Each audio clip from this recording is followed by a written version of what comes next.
Congress party के वरिष्ठ नेता, हमारे प्यारे कार्यकर्ता, भाइयों और बहनों, प्रेस के हमारे मित्रों, आप सबका यहां बहुत बहुत स्वागत। आप मेरी बात सुनने आए, दूर दूर से आए, इसके लिए मैं आप सबका धन्यवाद करना चाहता हूं।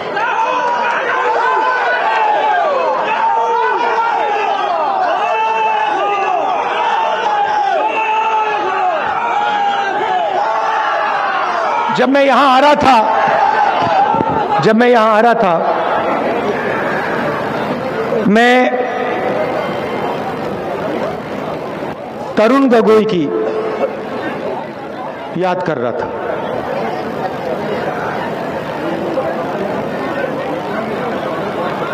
जब भी मैं असम आता था, तरुण गोगोई जी से बात करने का मौका मिलता था। और शायद आपको ये बात नहीं समझ आती, मगर जो असम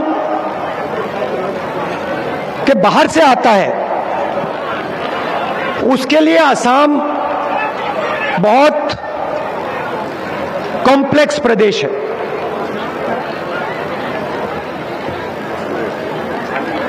अलग अलग धर्म, अलग जात, भाषाएं। और जब मैं आता था, हर विजिट पे तरुण गोगोई जी मुझे कुछ ना कुछ असम के बारे में ज्ञान देते थे। और मेरी जो असम की जानकारी थी, एक प्रकार से तरुण गोगोई जी बढ़ाते थे। और मुझे लगता था, हर बार मैं वापस जाता था, मुझे लगता था मैं कुछ सीख के गया। एक बार गाड़ी में उन्होंने मुझे बताया, जब यहां हिंसा का समय था, मुझे बताया पब्लिक मीटिंग में जाते थे और पता नहीं होता था कि वापस आएंगे। मतलब ये नहीं मालूम था कि ये इसके बाद पब्लिक मीटिंग होगी, इसके बाद जिंदा रहेंगे, ये तक नहीं मालूम था। मगर कांग्रेस के नेता, कार्यकर्ता रिस्क लेके मीटिंग में जाते थे। और हमारी जो टीम थी, और उसमें हमारे बड़े बड़े नेता हैं, वो जो टीम थी उसने असम को जोड़ने का काम किया। आस्ते आस्ते आस्ते आस्ते जो नफरत फैल गई थी, गुस्सा फैल गया था, उसको जोड़ने का काम इस टीम ने किया। और उसी तूफान में से हमारे नेता तरुण गोगोई जी तैयार हुए।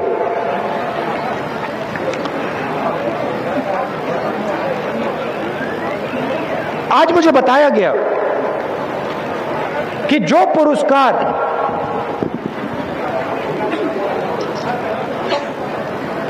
असम के सिपाही को दिया गया, तरुण गोगोई को दिया गया, उस व्यक्ति को जिसने इस प्रदेश को जोड़ा, उस व्यक्ति को जिसकी पूरी जिंदगी इस प्रदेश की रक्षा करने के लिए गई। और मैंने देखा कि उसी लिस्ट में जिसमें तरुण गोगोई जी का नाम था, उसी लिस्ट में पीएम ऑफिस का एक ब्यूरोक्रेट का नाम था। और मुझे दुख हुआ कि हिंदुस्तान की सरकार ने तरुण गोगोई जी का और इस प्रदेश का अपमान किया। एक तरफ एक व्यक्ति जिसने अपनी पूरी जान दी, जिंदगी दे दी, असम को जोड़ा, भारत का झंडा, उसकी रक्षा की, और दूसरी तरफ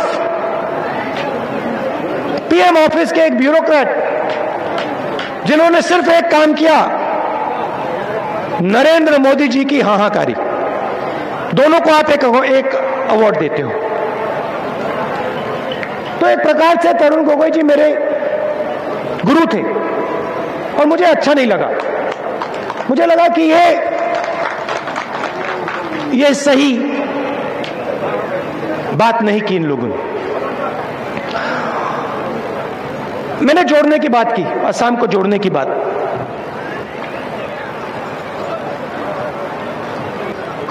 जोड़ा कैसे गया? पूरे असम को एक साथ लाकर बातचीत करके असम अकॉर्ड, जो एक प्रकार से असम का प्रोटेक्टर है। कैसे समझाता हूं कि बीजेपी असम अकॉर्ड को खत्म क्यों करना चाहती है, हिंसा क्यों लाना चाहती है, सीएए क्यों लाना चाहती है, मैं बहुत सुंदर तरीके से आपको समझाऊंगा। ये देखिए, ये है 100 रुपए का नोट, है ना? ठीक है। ये है 50 रुपए का नोट। ये है कितने का? ये 10 का। और ये है 2 सिक्के 7 रुपए के, मतलब 167 रुपीस, है ना? ठीक है। अब आप मुझे समझाइए, 167 रुपीस टी वर्कर को मिलता है ना भैया? इससे क्या खरीदा जाता है? क्या मिलता है इससे? तो टी वर्कर को 167 और गुजरात के व्यापारियों को टी गार्डन।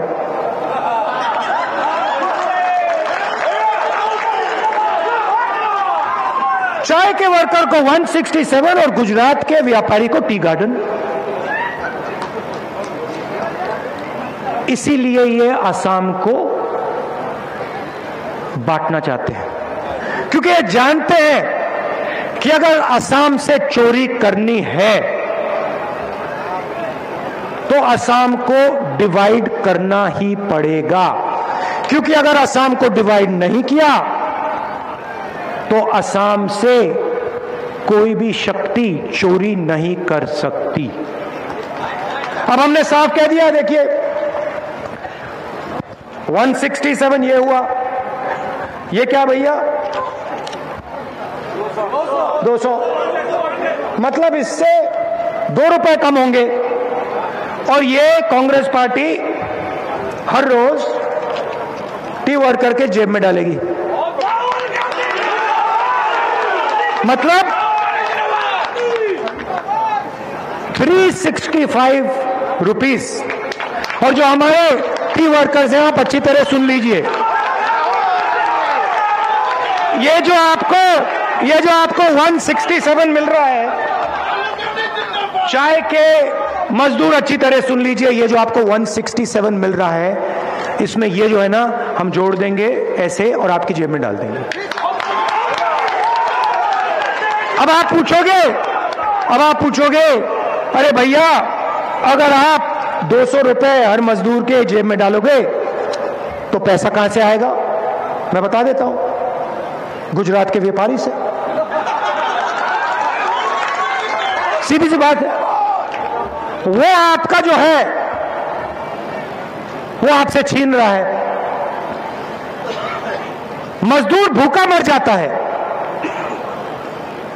इनकी सरकार कुछ नहीं करती। कोरोना आया, देश के सबके सब मजदूर सड़क पे वापस घर की ओर चले। हाथ जोड़ के ये मांगा था उन्होंने नरेंद्र मोदी से, इससे ज्यादा नहीं, बस का टिकट दे दो।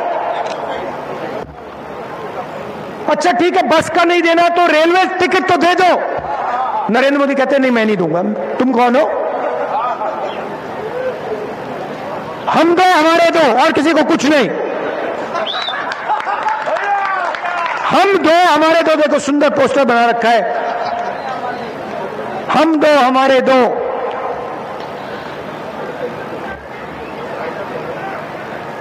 बाकी सब मर लो। हम दो हमारे दो, बाकी सब मर लो। भाइयों और बहनों, हिंदुस्तान को आज 4 लोग चलाते हैं, और असम के लिए मैं उसका थोड़ा एक्सटेंशन लाया हूं। हम दो हमारे दो, और हमारे दो और जो असम को चला रहे हैं। हम दो हमारे दो, हमारे दो, और असम से सब कुछ लो। ये रियलिटी है, ये सच्चाई है। प्रधानमंत्री ने भाषण किया लोकसभा में,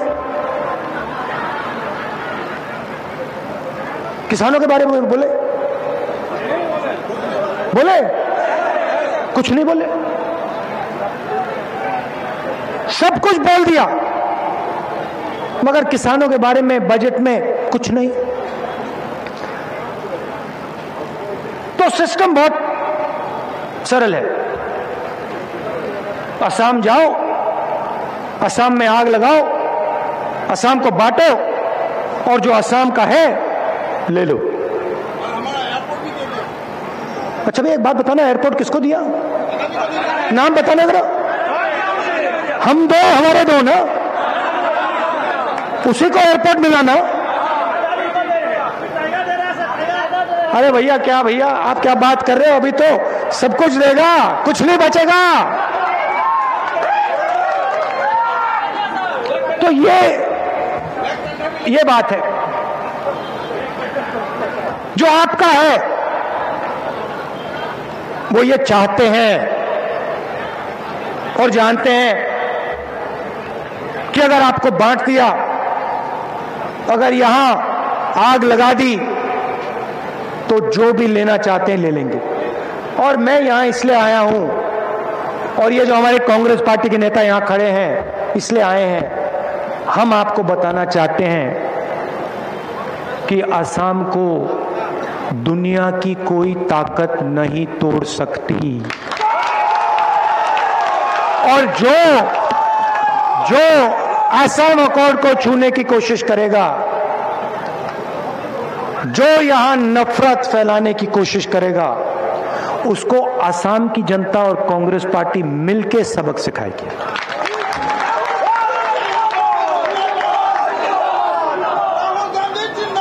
मैंने नोटबंदी की, जीएसटी की, कोरोना की थोड़ी सी बात करनी है, क्योंकि मैंने आपको असम के बारे में बताया, और जो असम में हो रहा है वो हिंदुस्तान, पूरे हिंदुस्तान में हो रहा है।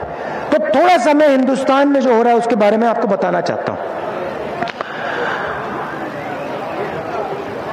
रोजगार हिंदुस्तान में छोटे बिजनेस, मिडिल साइज बिजनेस, किसान और छोटे व्यापारी तैयार करते हैं, पैदा करते हैं।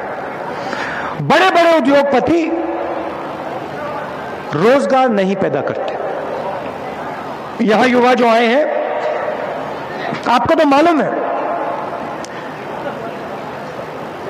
कि असम को, अगर हम असम की बात करें तो युवाओं के सामने सबसे बड़ा मुद्दा रोजगार का मुद्दा है।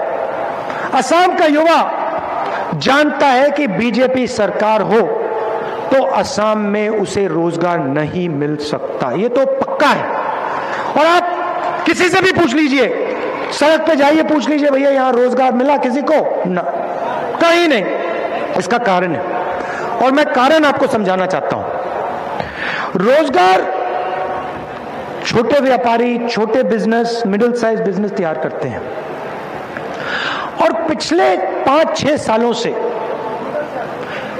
इस रोजगार की रीढ़ की हड्डी पर नरेंद्र मोदी ने आक्रमण किया है। पहला आक्रमण नोटबंदी, आपके जेब से 500 और 1000 रुपए का नोट निकाला, और जो छोटे छोटे बिजनेस थे